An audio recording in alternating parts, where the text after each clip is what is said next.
Alléluia. Bonsoir tout le monde, soyez bénis. Qui ramène aussi à l'évangélisation.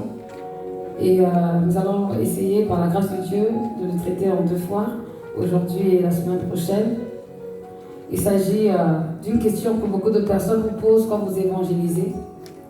Si Dieu existe, pourquoi il y a la souffrance, pourquoi il y a le mal? Donc on va essayer de parler de ça.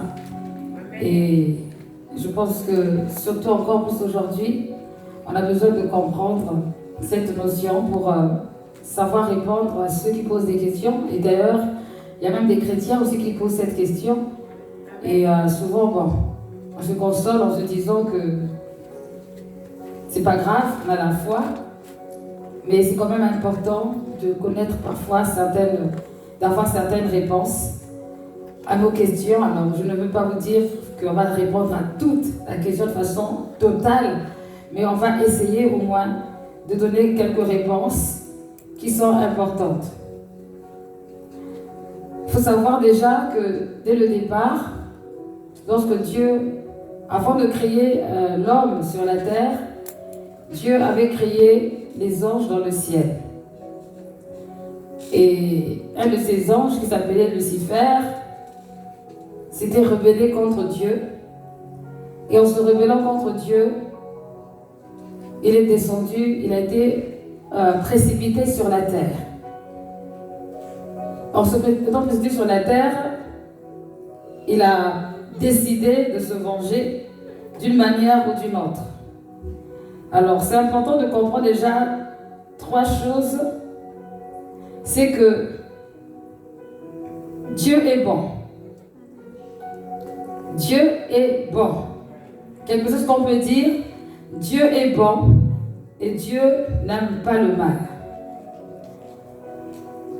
Dans le psaume 100, verset 5, il est écrit: car l'Éternel est bon, sa bonté dure éternellement et sa fidélité de génération en génération. La parole de Dieu, c'est la vérité. Si la parole de Dieu dit que Dieu est bon, c'est que Dieu est bon et ça ne peut pas être le contraire.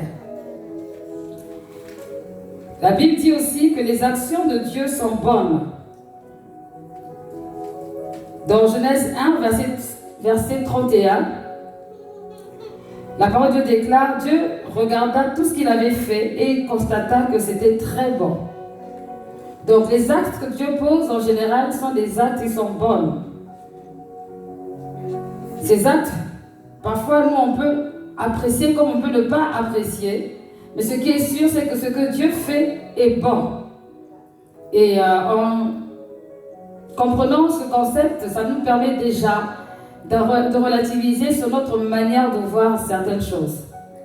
Parce que très souvent, nous avons notre manière de voir qu'on considère bon, et il y a la manière de voir de Dieu que lui considère bon. Et quelquefois, ces 2 façons de voir se contredisent. Et beaucoup parfois ont la foi qui baisse parce qu'ils ne comprennent pas: si Dieu est bon, pourquoi telle ou telle chose m'arrive? Et rien ne se passe jamais au hasard. Si Dieu permet certaines choses, c'est parce qu'il sait pourquoi. Mais ce qui est vrai, c'est que les actes de Dieu sont toujours bons. Autre chose à savoir, c'est que Dieu est tout puissant. Jérémie 32, verset 18 le déclare: Dieu est tout puissant, Dieu est le Dieu grand et puissant, qui a pour nom l'Éternel, le maître de l'univers. Tu es le Dieu grand et puissant qui a pour nom l'Éternel, le maître de l'univers. Autre chose, il faut savoir que le mal règne dans le monde depuis des siècles et des siècles, dès l'instant où Satan a été précipité sur la terre. Jean 3, verset 19. Jean 3, verset 19 et 1 Jean 2, verset 15. On parle déjà du mal.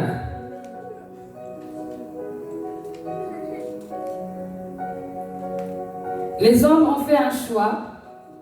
Lorsque l'homme vient sur la terre, dès la première fois qu'il est sur la terre, il fait un choix. On a Adam et Ève qui sont dans le jardin d'Éden. Dieu va leur dire qu'ils ont le droit de manger de tout arbre qu'il y a dans le jardin d'Éden, mais ils n'ont pas le droit de manger l'arbre de la connaissance du bien et du mal. Ce qui veut dire que le mal existait déjà avant. Puisque Satan était déjà précipité, c'est que le mal existait déjà avant. Maintenant, il est important de comprendre que Dieu n'a pas créé des robots. La dimension de l'amour de Dieu a fait qu'il a créé l'homme à son image, non pas comme un robot, mais comme une personne qui est capable de faire un choix. Et comme l'homme a le devoir de faire un choix, il a la capacité de faire un choix, c'est-à-dire qu'il choisira soit le bien, soit le mal. Et Adam et Ève, dès le départ, ils ont choisi de faire le mal, et cela a attiré le jugement. Jean 3, verset 19 dit « Et voici quel est ce jugement. La lumière est venue dans le monde, et les hommes ont préféré les ténèbres à la lumière, parce que leur manière d'agir était mauvaise. » Voyez-vous, même lorsque vous êtes dans le monde en général, qu'on soit chrétien ou pas chrétien, lorsqu'il y a un choix à faire, vous allez trouver qu'il y a des personnes qui feront toujours le choix de faire mal, au lieu de faire bien. Pourquoi? Parce que c'est comme un ADN intégré dans le corps de l'être humain.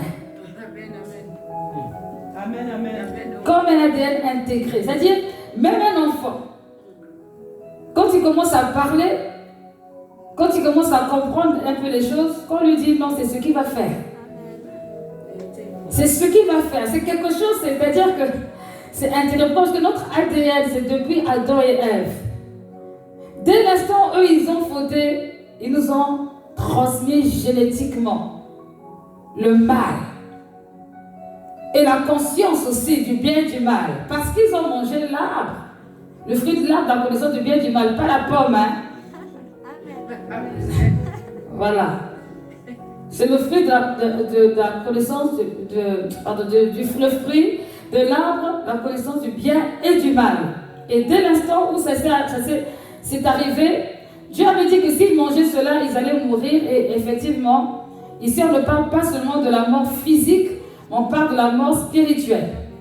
Et c'est pour cette raison qu'on a besoin de naître de nouveau, pour être pardonné, pour se reconnecter à nouveau au spirituel. Tous ceux qui naissent sans connaître Christ sont morts spirituellement. Ils n'ont pas de conscience spirituelle. Donc ils réfléchissent à la manière naturelle. Pas charnelle, naturelle.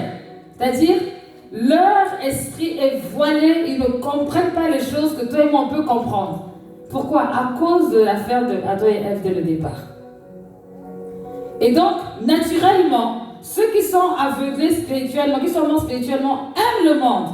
Or, la Bible déclare dans 1 Jean 2, verset 15, « N'aimez pas le monde, ni ce qui est dans le monde. » Précision, le monde, ce n'est pas les gens. Le monde, c'est la mentalité. C'est la manière de fonctionner de notre quotidien, monde actuel, si on peut dire. Donc, c'est un état d'esprit. Le monde, c'est un état d'esprit, ce n'est pas les gens. Donc, il faut bien faire la différence par rapport à ça. Alors, Dieu a créé les êtres humains, Satan existait déjà. Nécessaire de comprendre que Dieu est souverain. Même de sa souveraineté, il ne peut pas imposer les choses à l'homme. À cause de l'amour, il ne peut pas imposer. Et parce qu'il a tellement aimé, qu'il a dit à l'homme de faire le choix entre le bien et le mal.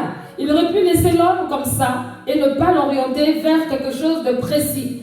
Mais Dieu prend toujours le temps de nous avertir de choisir telle direction. Mais le libre arbitre trompe beaucoup de personnes. Alors, Dieu dans sa volonté, il permet l'existence du mal.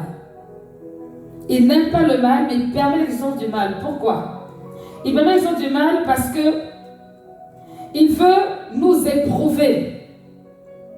Il veut éprouver l'homme. Il veut que l'homme le choisisse par amour et non par obligation, par débit. Dieu permet l'existence du mal. Pourquoi? Parce que l'homme, en faisant des choix, ne fera pas toujours son choix. Et il permet au mal d'exister parce qu'il sait que c'est au travers du mal que l'homme peut apprendre certains principes. Amen. Celui qui n'a jamais souffert ne peut rien apprendre. Vérité au moment. Celui qui n'a jamais souffert trouvera que les autres font toujours trop. C'est vrai, hein? Parce qu'il n'a jamais rien vécu. Vous prenez une personne qui a vécu bien comme il faut avec ses parents, qui n'a jamais eu de difficultés. Il est dans un monde de bisounours, il grandit. Quand tu viens lui expliquer tes problèmes, lui il trouve que toi tu exagères. Vérité au moment. Prends une personne qui a toujours vécu ici, en France, avec ses parents, qui n'est pas arrivé ici à l'âge de 18 ans pour venir faire ses études, par exemple, la façon de voir ne sera pas du tout la même. Il y en a un qui comprend la dimension de la solitude et l'autre ne comprend pas. Pourquoi? Parce qu'il est passé par là. Et ceux qui ne sont pas passés par là, ils ne peuvent pas. Donc Dieu permet parfois qu'on ait mal pour nous faire comprendre certaines choses. Pour ne pas être naïf. Pour ne pas être naïf. Dieu permet le mal et il permet au mal de continuer à exister. Et puis aussi, pourquoi? Parce que celui qui a, je veux dire, enfin, pas engendré, mais qui a quelque part permis que le mal existe, n'est pas mort, il n'est pas encore mort. Et il n'est pas prêt de mourir. Jusqu'à ce que Dieu le décide. Amen. Mais il faut savoir que Dieu n'est pas content lorsqu'on a mal. Amen. Il permet, mais il n'est pas content lorsqu'on a mal. Le mal existe aussi, alors à cause des choix des hommes, le psaume 81, verset 13 le dit. Psaume 81, verset 13 dit, alors je les ai livrés au penchant de leur cœur et ils ont suivi leur propre projet. À cause des choix, donc Dieu, lorsqu'il voit ce qui se passe, si on prend la parole de Dieu dans Romains 1, le livre de Romains 1, là on peut voir même que lorsque le Seigneur inspirait l'apôtre Paul, il était un peu fâché et même déçu. Parce qu'il va parler de quelque chose d'important. Moi, le jour où j'ai lu ce passage, j'ai compris en fait que personne sur la terre n'était innocent, qu'on était tous très conscients de ce qui se passait, et que même si on n'est pas chrétien, il y a des choses qui sont inscrites dans notre cœur. Et on sait très bien si ce qu'on fait est bien ou mal. D'ailleurs, vous remarquerez que l'homme réclame beaucoup sa liberté. Et généralement, quand on réclame sa liberté, c'est rarement pour faire les bonnes choses. C'est pour faire les mauvaises choses. Parce que quand tu veux faire quelque chose de bien, est-ce que tu as besoin de chercher la liberté? Non. Mais c'est souvent pour les mauvaises choses. L'apôtre Paul parle, on va lire à partir du verset 8. Si tu peux lire à partir du verset 8. Amen. Amen. Romains 1, verset 8. Je rends d'abord grâce à mon Dieu par Jésus-Christ au sujet de vous tous, de ce que votre foi est renommée dans le monde entier. Dieu que je sers en mon esprit dans l'évangile de son Fils me témoigne que je fais sans cesse mention de vous, demandant continuellement dans mes prières d'avoir enfin par sa volonté le bonheur d'aller vers vous. Car je désire vous voir pour vous communiquer quelques dons spirituels afin que vous soyez affermis, ou plutôt afin que nous soyons encouragés ensemble au milieu de vous par la foi qui nous est commune, à vous et à moi. Je ne veux pas vous laisser ignorer, frères, que j'ai souvent formé le projet d'aller vous voir afin de recueillir quelques fruits parmi vous, comme parmi les autres nations. Mais j'en ai été empêché jusqu'ici. Je me dois aux Grecs et aux barbares, aux savants et aux ignorants. Ainsi, j'ai un vif désir de vous annoncer aussi l'évangile à vous qui êtes à Rome, car je n'ai point honte de l'évangile de Christ. C'est une puissance de Dieu pour le salut de quiconque croit, du juif premièrement, puis du grec, parce qu'en lui est révélée la justice de Dieu par la foi et pour la foi, selon qu'il est écrit. Le juste vivra par la foi. La colère de Dieu se révèle du ciel contre toute impiété et toute injustice.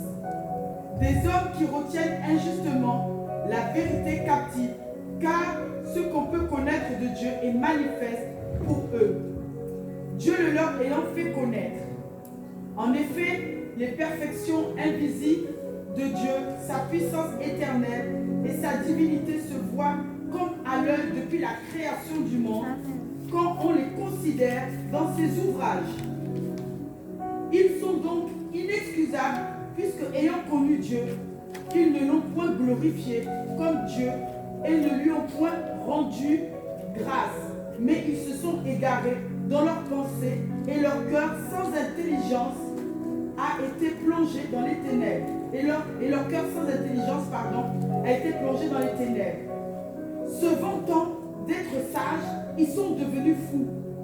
Et ils ont changé la gloire du Dieu incorruptible en image du représentant l'homme corruptible, des oiseaux, des quadrupèdes et des reptiles. C'est pourquoi Dieu les a livrés à l'impureté selon les convoitises de leur cœur, en sorte qu'ils déshonorent eux-mêmes leur propre corps. Eux qui ont changé la vérité de Dieu en mensonge et qui ont adoré et servi la créature au lieu du Créateur qui est béni éternellement. Amen.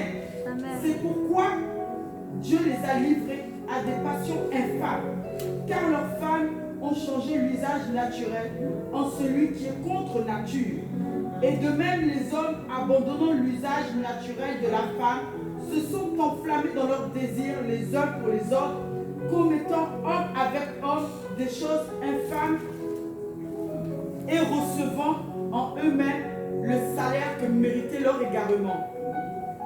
Comme ils ne se sont pas souciés de connaître Dieu, Dieu les a livrés à leur sens réprouvé pour commettre des choses indignes, étant remplis de toute espèce d'injustice, d'impureté, de méchanceté, de cupidité, de malice, pleins d'envie, de meurtre, de querelle, de ruse, de malignité, rapporteurs, médisants, impies, arrogants, hautains, fanfarons, ingénieux au mal, rebelles à leurs parents, dépourvus d'intelligence, de loyauté, d'affection naturelle, incapables sans miséricorde. Et bien qu'ils connaissent le jugement de Dieu, déclarant dignes de mort ceux qui commettent de telles choses, non seulement ils les font, mais ils approuvent ceux qui les font. Amen. Amen. Amen. Et donc là, ici, on voit dans l'apôtre Paul qui parle aux Romains de tout ce que les hommes font et qui en fait irritent Dieu. Amen. Et ça, c'est la source déjà, une des sources du mal. C'est-à-dire, lorsqu'on regarde le livre Lévitique, Dieu a donné certaines règles au peuple juif. Amen. Qu'il y avait des choses à faire ou ne pas faire. Mais même si les autres hommes non juifs n'avaient pas reçu ces règles, dans le cœur de l'homme même, l'homme sait qu'il n'a pas le droit de faire ça. Mais il fait le choix de faire comme il veut. Alors les conséquences de tout ça, c'est quoi? Ça apporte la souffrance. Et cette souffrance, ce n'est pas à cause de Dieu, c'est la conséquence des actes que les hommes eux-mêmes posent. Parce que Dieu, connaissant les principes spirituels, il sait que lorsqu'on fait certaines pratiques, on perpétue une certaine malédiction de génération en génération. Amen, amen, amen. Donc, lorsque les personnes viennent vous voir, pour vous dire, si Dieu existe, pourquoi la souffrance? Si Dieu existe, pourquoi tant de guerre? Amen, amen. Dites-leur d'abord en premier lieu, c'est parce que l'homme ne cherche pas Dieu. Amen. Ça commence par ça. C'est parce que l'homme ne cherche pas Dieu. L'homme même se prend pour Dieu. Parce que c'était un savant qui le disait, je dis c'est Pascal, qui disait que dans le cœur de l'homme, il y a un vide en forme de Dieu. Et ce vide-là, c'est la pensée de l'éternité. Chaque homme, généralement, a envie de rester éternellement en vie. Amen. Dieu a mis ça dans le cœur de l'homme exprès pour que l'homme le recherche, pour que l'homme pour l'athée le plus athée, au moins un jour, il s'est posé la question pourquoi il est sur la terre. Sinon, ce n'est pas un être humain. Tout être humain pense à cela. Maintenant, l'être humain, comme il est orgueilleux, il peut faire les choses comme lui. Et vous savez, plus on va aller dans les siècles, dans les années, plus ça va devenir grave.